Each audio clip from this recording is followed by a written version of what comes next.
much thought thinking about your organisation's vision this year, and if you are on track? Do you know what or who inspired your business vision?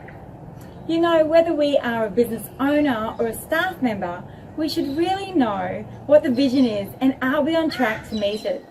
Our company's vision changed direction by around 50% of what we did and what we delivered 3 years ago.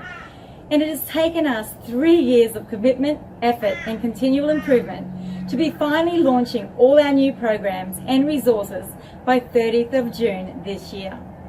So by January 2019, we will be knee-deep in the execution and implementation for our clients.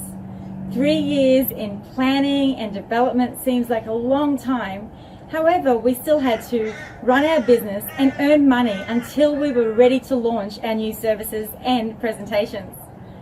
I always think the end of the financial year is a great time to recheck your visions and goals for the year. Are you on track?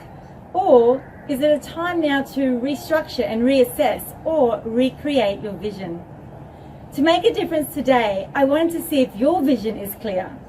Make a difference and look into the business, not just at it, as there is nothing like seeing clearly every Monday morning to make a difference to your week, or month, or year. See you next week. Bye.